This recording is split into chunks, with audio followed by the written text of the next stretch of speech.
They laughed when she walked in, but when she said 2 words, Specter Six, every man in the room froze.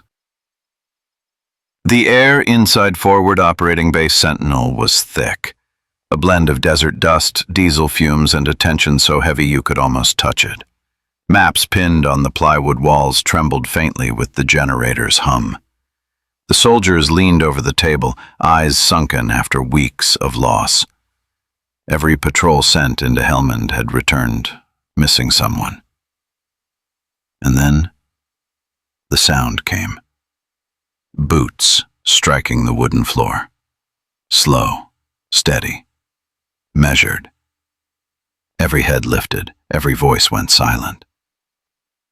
Gunnery Sergeant Ava Martinez walked in. Compact frame, composed to the point of stillness. No expression, no display. Only her eyes, bright, deep, and steady.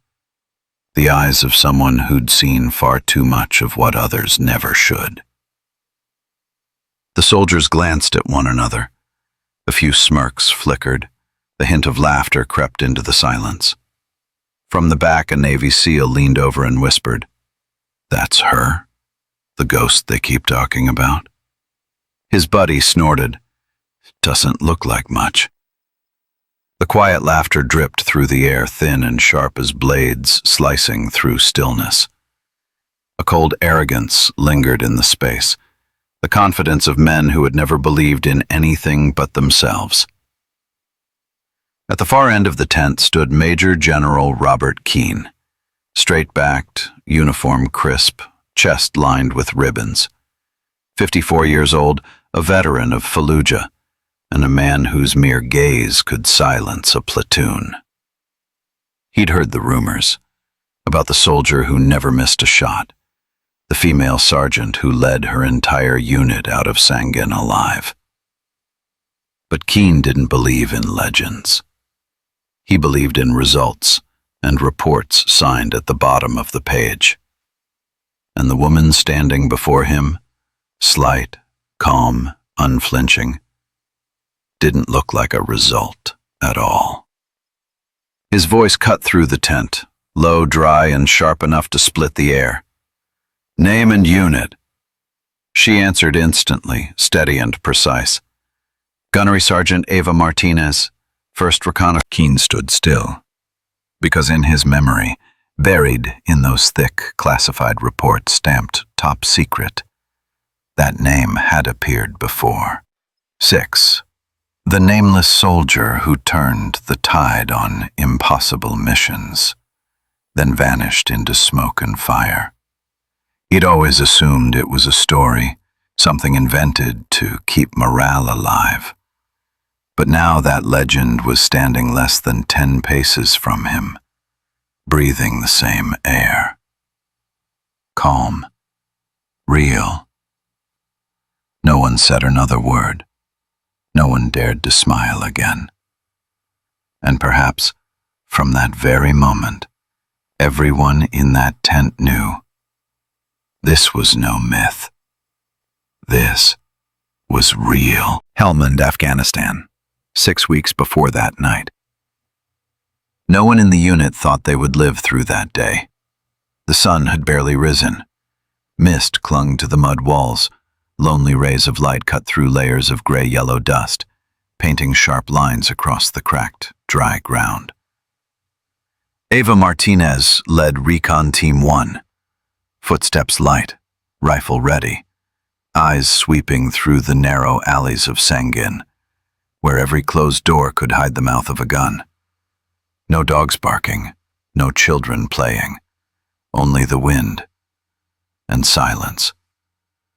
The kind of silence every survivor learns to fear.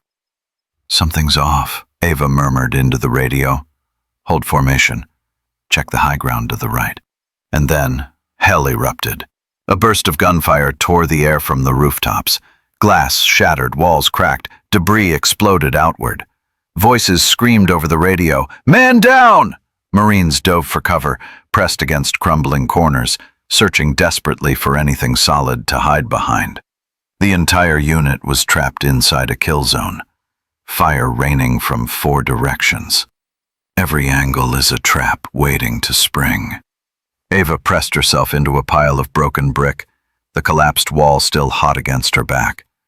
Sweat mixed with dust was running down her neck. She drew a slow breath. No fear, no panic, only absolute focus.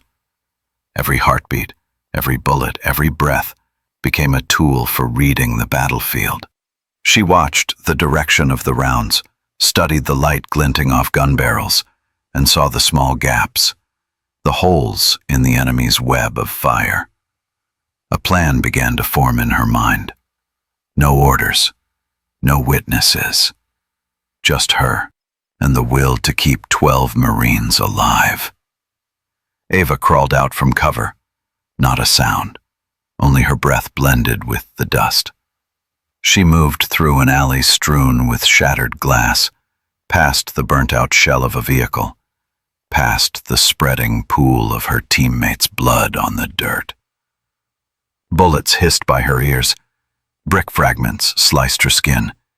She kept moving, centimeter by centimeter.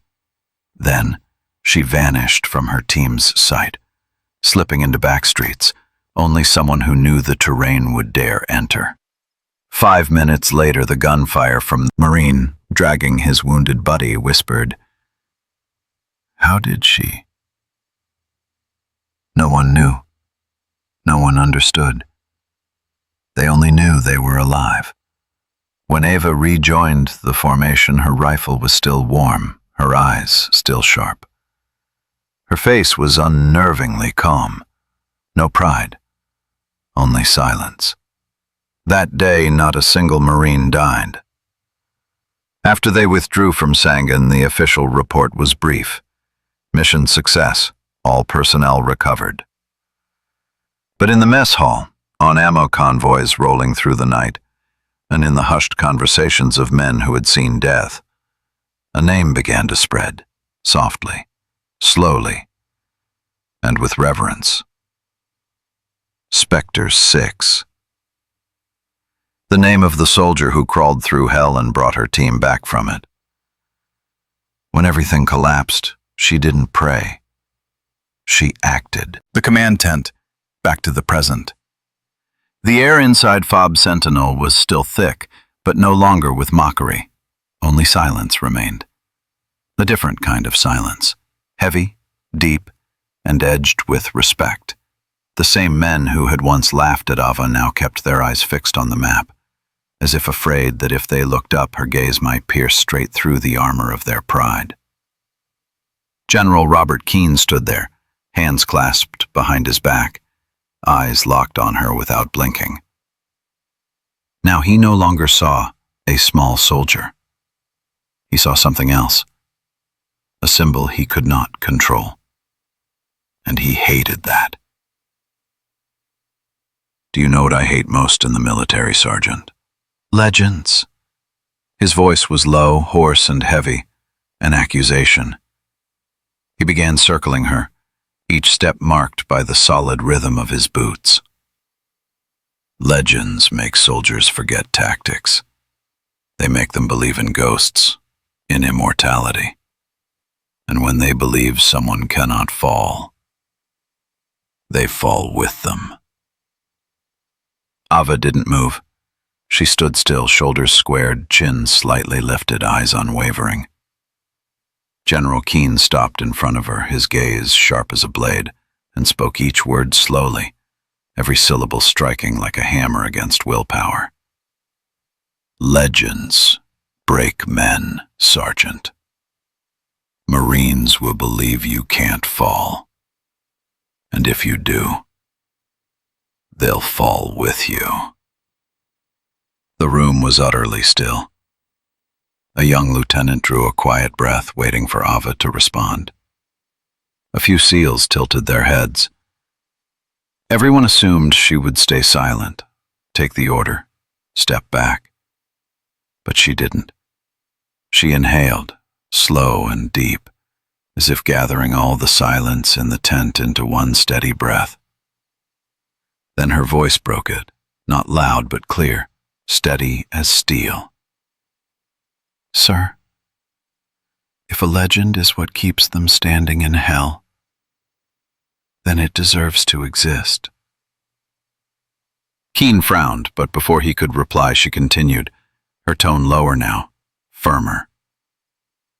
"And if you're afraid they'll fall when I fall, then there's only one way to stop that."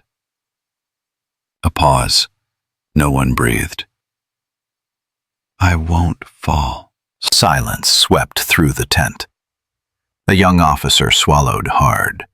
A SEAL to the right lowered his eyes, his pride scorched away by her 3 sentences. General Keen nodded slowly, very slowly, and spoke softly, no longer as a commander, but as a man acknowledging what could no longer be denied. "Very well. Specter 6. No one moved. No one spoke. But in the air, every trace of doubt had vanished. The name Specter 6 was no longer a rumor. It had become true, recognized by the general himself. Legends may cloud a soldier's reason, but sometimes they're the very thing that keeps him alive. "I don't think, sir. I know."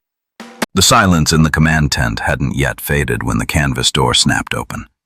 A young lieutenant rushed in, sweat glistening on his forehead, fingers clutching a stack of reports. The yellow lamp cast a pale light over his face. "General, sir, Recon Bravo has lost contact." The entire tent stopped breathing. The generator still hummed outside, but no one heard it anymore. "How long have they been out of contact?" 20 minutes, sir. Last known position, outskirts of Sangin. No signal, no radio response. Possible ambush." Every soldier around the table knew exactly what that meant. In Helmand, lost contact never just meant interference. It usually meant the team had been surrounded. General Robert Keen clenched his jaw, then locked eyes with Ava Martinez. The doubt was gone. What filled his gaze now was the cold calculation of a commander who had just found his ace. His voice came out low, short, and final. "Sergeant Martinez, you lead." The order fell like a stone dropped into still water.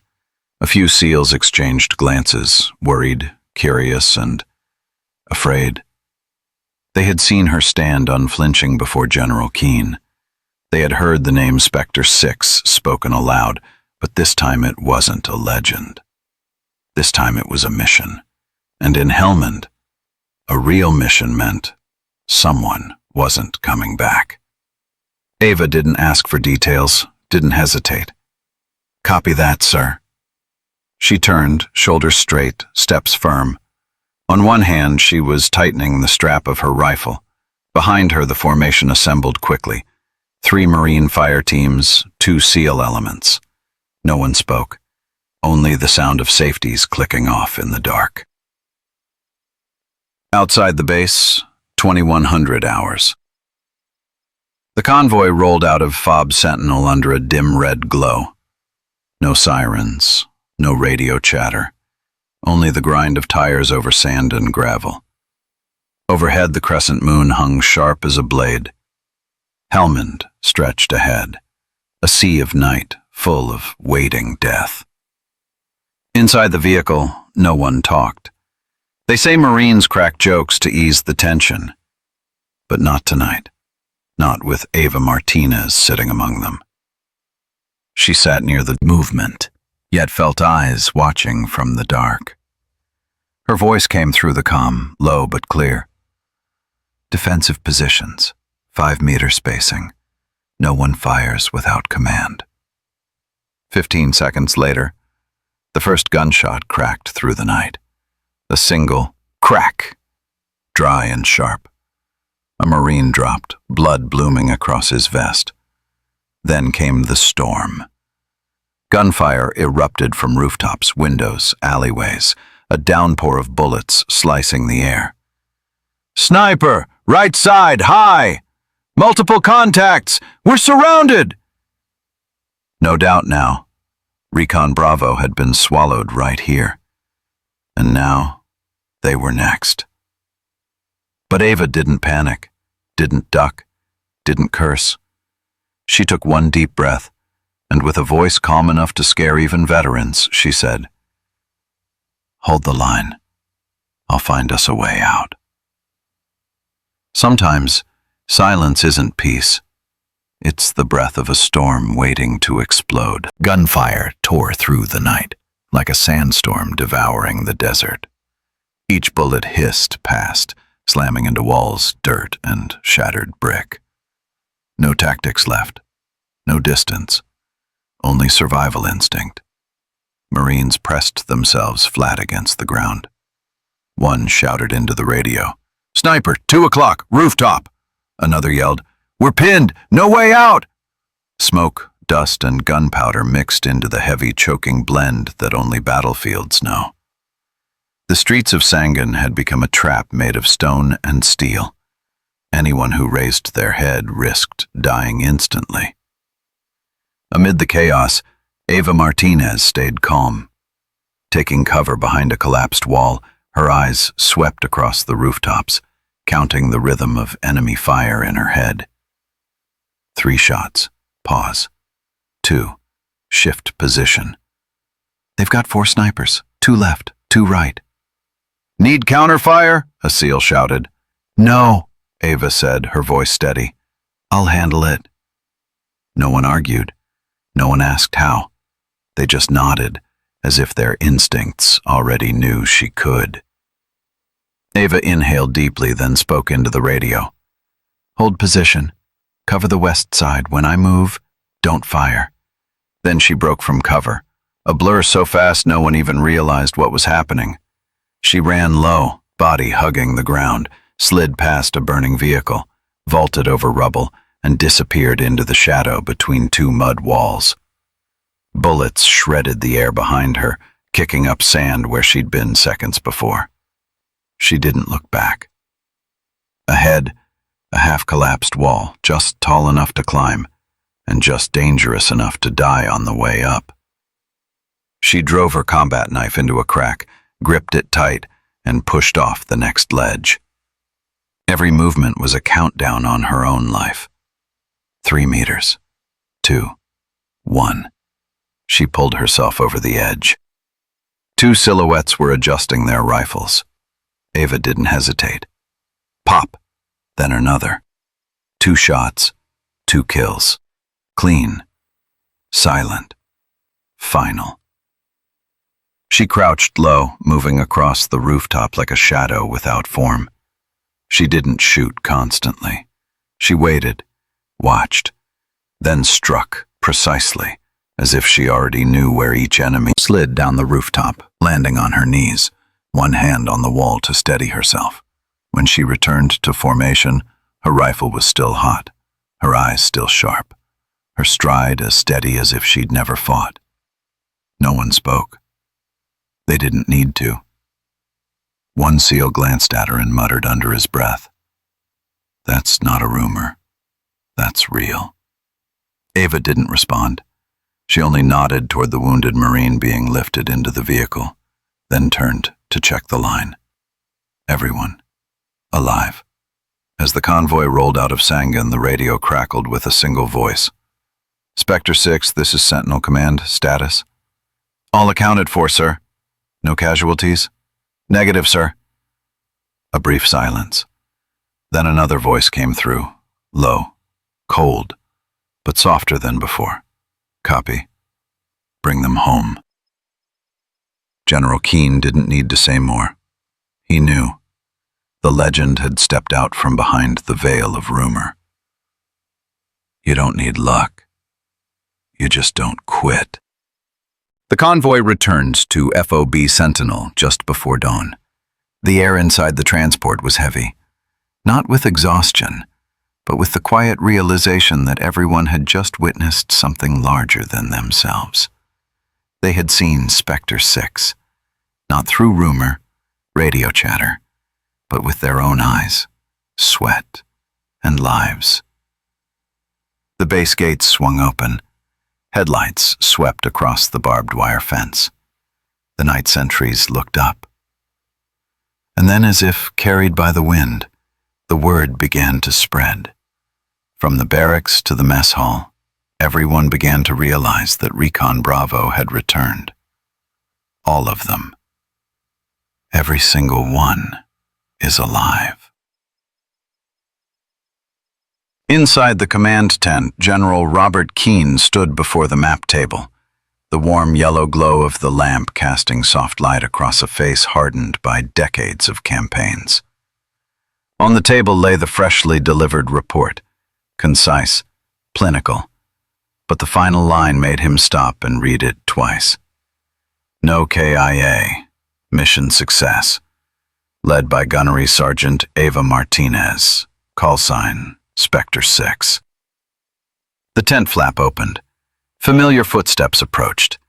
Ava Martinez entered, face still streaked with dust, sweat dried into silver lines along her collar, eyes calm, as if she'd just returned from an ordinary patrol. No one spoke. Everyone stood. Marines, SEALs, officers, the same men who had once mocked, doubted, or whispered, now stood in silence. Their eyes were different. General Keane looked at her for a long time. He didn't speak immediately. He slowly folded the report and set it down on the table, and when he finally spoke, his voice was low and rough, but something within it had changed. Specter Six. The tent felt utterly silent. Even the wind seemed to stop. You kept your entire unit alive. He didn't smile, didn't make a speech. He simply nodded. A single short nod that carried the weight of every medal on his chest combined. Well done, Sergeant. Ava stood at attention, raised her hand in a crisp salute. He returned it. No praise, no decoration, no applause. Just recognition. Later, the story spread across Helmand. Young recruits carved the letters S6 into their helmets, onto rifle stocks, onto packs, not as worship, but as a reminder. Whoever you are, wherever you fight, keep your promise. Never leave a brother behind. The older soldiers just nodded because they knew.